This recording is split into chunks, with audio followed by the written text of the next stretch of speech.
Hello cherry lovers. Today I'm going to be sharing with you my salted caramel brownie recipe. It's delicious and it's very rich, so stay tuned.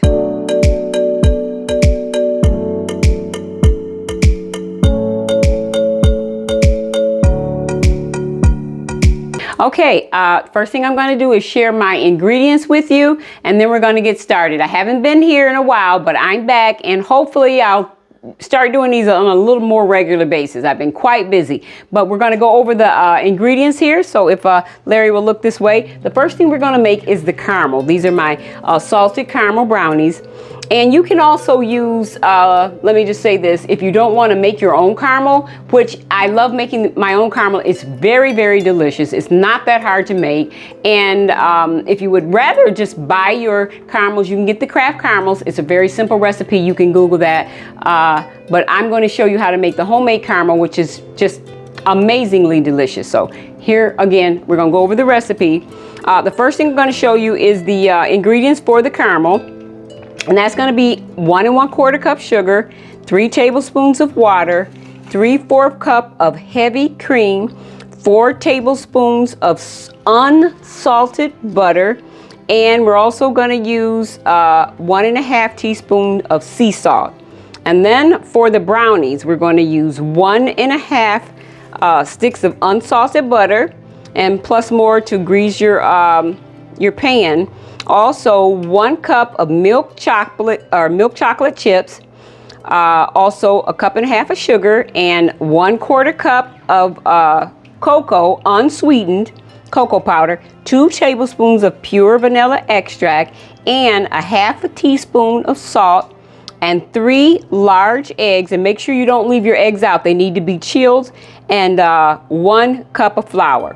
Now, these are my ingredients for the caramel brownies, and next we're going to get started and we're going to make the caramel. So I'll be right back. Okay guys, now we're going to get started on making the caramel. This is my favorite part, and I have to admit that sometimes the caramel doesn't always get all of it onto the cake. But what we're going to do here, set your heat on a medium high, not too high, but like a medium high. Add in your sugar. And then you want to add in your 3 tablespoons of water. It's just 3 tablespoons, and it's going to seem like, I'm going to tell you right now, it's going to seem like it's not enough water, but it is. And what you want to do here is make sure that you keep that stirred up, not so much in the beginning, but as it gets hot, you want to make sure you keep that continuously stirred up. It's not quite that hot yet, but it will get hotter. So keep it stirred. And this is going to dry up. I'll tell you that right now. I'll periodically check in. But what I'm going to tell you right now, because I timed it so you don't have to worry about it. You don't have to do the guesswork. And I'm going to set this right now. It took approximately 13 minutes for that to turn to a caramely amber type color. So what you're going to do is just stir that up and continuously stir it until it starts to turn a caramely color. And what's going to happen is every drop of that water that I put in there, as you can see now, it's kind of wet, but it's going to dry up. And you won't see any water in there. And you're going to think, oh my gosh, is it going crazy? What's happening? But you just keep stirring it for the full 13 minutes. I know that's a long time, but that's the caramel. And that's the time that I put on it. Again, in the beginning, you don't have to stir it quite as continuously, but after it gets hot, maybe after about 3 or 4 minutes, you do want to continuously stir it. And again, remember, you can use the caramel candy that's already made. I can't remember precisely what the ingredients were, but I know it's like 6 pieces of caramel, and then you use some cream with that. The recipe, you can Google it, look it up. That's a lot quicker, but this, to me, tastes a lot better, and it's worth a little bit of extra time. So you stir that up until it starts to turn a little caramely color. And I'm not going to hold you here while I do this, but I am going to come back and let you see it as it starts to change. So stay tuned. Okay guys, if Larry will look here, you can see the texture of the sugar and water is changing already. It's been approximately 5 minutes, and I said that you needed to continuously stir it. You don't have to continuously stir it, but watch it frequently in the first 8 minutes. Just frequently stir it because the water will dry up, and as the water starts to dry up, you will need to stir it a little more. So you can see that that texture is changing, and as it changes even into the dry sugar, I'm going to come back and show you what that looks like. But right now, this is approximately 6 minutes in. And you don't have to, again, as I say, you don't have to continuously stir it until it gets to about 7 or 8 minutes in. Okay, I'll be back to show you what it looks like once the sugar dries up. Okay, if you'll look here, it's actually changing even more now. All of the water is completely gone. It's dried up. The color is changing into a more of an amber type color. The caramely color that you want it to change into. And at this point, you do want to continuously stir it, trying to make sure that you're breaking up all of the crumbs. You don't want that sugar to lump up in big chunks. And if you don't continuously stir it at this point, it will break up. I mean, it will start to lump up. But also, it is really worth this little bit of extra work here to make this caramel, because it is delicious, tasty, tasty, tasty. So what we're going to do now at this point is to add in the butter, or not butter, I'm sorry, but the cream, little bit at a time, and stir that, and keep really, really whisking it. Keep stirring that right there. You don't want any of that to get big chunks. You want it to continuously stir. And you put a little bit more cream in there. We're going to empty that in there and just continuously stir that so that we don't get very many chunks in there. We don't want to leave any chunks. And if it starts to stick a little bit, just stir it a little bit more. But at this point, just keep it stirring and keep stirring. Okay, now we're going to add in the 4 tablespoons of butter that we have here. And we're going to stir that in there. Get that nice and melted. And remember, at this point, only thing you want to do is keep stirring. Okay, once that butter is completely dissolved, then you want to add in your salt. And as far as your caramel, that's all you do here. You just want to continuously stir that now. Make sure that that's all dissolved. Take that off the heat, turn your eye off. Stir that up. Make sure you don't have any chunks in there. That's important. Okay. And then all thing we're going to do is pour this into a bowl and let it sit in the refrigerator. Now, at this point, you're going to let this sit in your refrigerator for about 2 hours until the caramel gets kind of hard. And while we are letting the caramel harden, we're going to actually put together the fudge brownies. So we will be right back. Okay guys, we are now going to put the brownie cake mix together. As you can see, I've already added the butter, and let your butter melt and stir that up. And then we're going to add in the chocolate. And we're going to stir that. And be careful with your double boiler. As you can see, I make mine as a makeshift, but it's not the pan. This is not hot at all. I mean, it's completely cool, but make sure you use gloves if you're going to touch your pot, because I would hate for you to get burned. And the next thing we're going to add in there, try to get that chocolate dissolved, and it's dissolving pretty quick.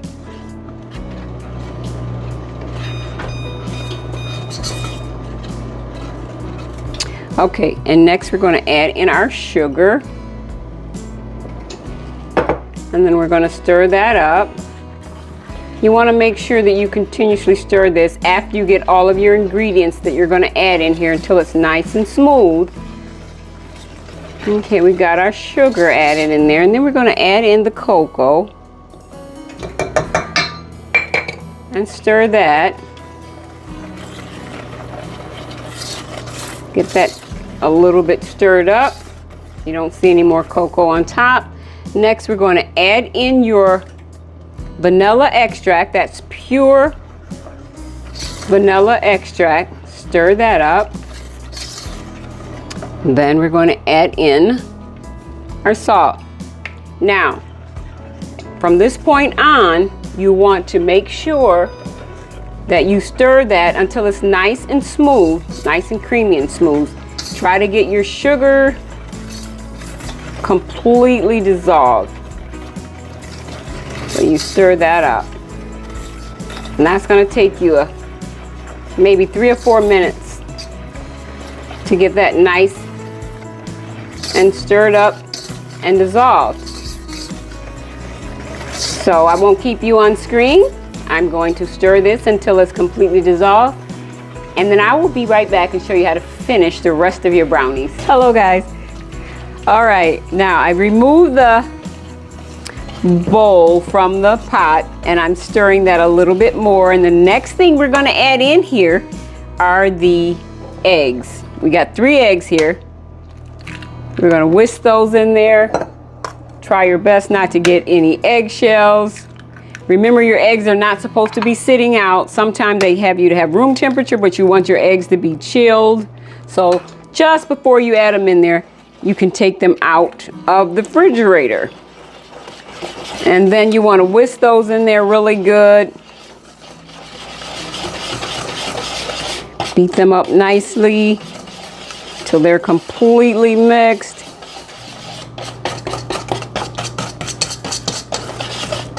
Ah, I love caramel and chocolate, and anything actually. So this is going to be delicious. You can use this for a treat for your grandkids, for the holiday snacks, for whatever you like. Mix those eggs up really well. Only takes about a minute. Use your muscles. And then add in your flour. And what you want to remember here is you want to just mix this just until it's incorporated. In other words, don't overmix, guys. And what I should have told you just before or right after we finished the caramel was to preheat your oven to 325. And I've already set my oven at 325. And you're using a 9 by 13 inch pan. And you can either, if you got a really good nonstick pan, you can just take your butter and butter this pan really well, sides and bottom. Or you can do like I'm doing here. And that's just pop a piece of parchment paper right down into the bottom of the pan. And once you get your batter all mixed up there, it's all nicely incorporated. Remember, we don't want to overdo that. And then we're going to pour that into our pan. And spread that out evenly in your pan. And this takes about 40 minutes. Keep an eye, you know, at around 35 just to make sure, because, you know, ovens temperatures vary. Some are a little bit different than others. So about 40 minutes, but start watching it at about 35 minutes so you don't overcook it. And after about 35-40 minutes, take you a toothpick, insert it in the middle.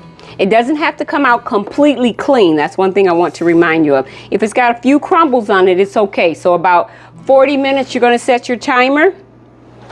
And after your 40 minutes is up, And I'm going to come back and show you how to cut this in half and put your caramel in there. Okay, we're just having a lot of fun making this video. There's one thing I want to tell you too, is to take a look at this chocolate. Stay right there, Larry. And I said chocolate, but I meant caramel. Take a look at that caramel. This is the caramel that is the homemade. So delicious. It's very simple to make. And Kraft caramel has got nothing on my homemade caramel. So just try this caramel before you decide to go out and buy the caramel that's already made up. And it is really late night tonight, and we're deciding to make a video this late at night. So if I sound kind of goofy, it's because it's very late. But this caramel is delicious. It's really good. You'll love it. You'll really enjoy it. Okay. Stay tuned, and I'm going to show you how to assemble the last part when I come back. Okay guys, we're back, and this is the final part of the caramel brownies. Now, you may see that it's daylight right now, and it wasn't daylight when I started. So it is the next day. We had to let it cool. It was very late at night, so we decided to go to bed and then put it together this morning. So I've already cut it in half. Try to cut it as evenly as you can.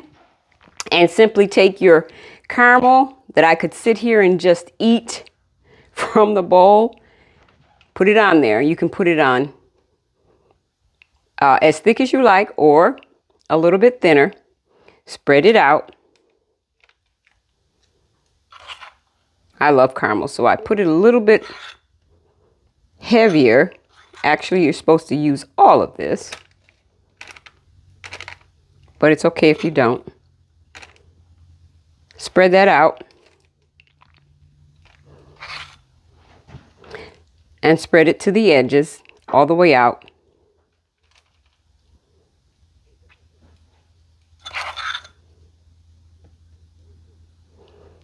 And it smells, the caramel, it smells so good. I've eaten quite a bit of the caramel already because I love caramel. Okay, now that we've got that spread it out to the edges, we're going to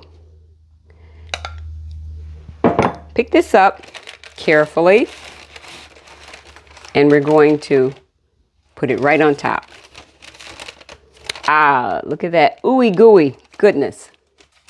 And you don't have to do this part. I just like the extra caramel. I made a little bit lighter in texture and just drizzle that over the top. You can put as little as you want or as much as you want. Okay.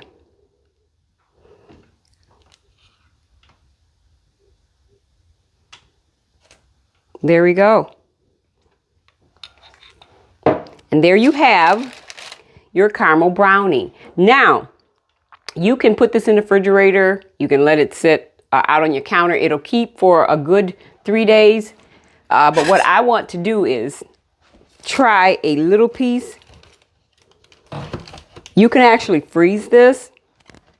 It'll freeze good in your freezer. But I just want to try a little piece. I don't want to get yelled at for not at least trying a piece. Okay. And it may be just my excuse for trying it. Can you see that? That is so delicious. Look at all that gooey caramel. Anyway, guys, thanks for watching. To all my cherry lovers, I hope you try this recipe, and if you do, leave a comment down below. Have a great day.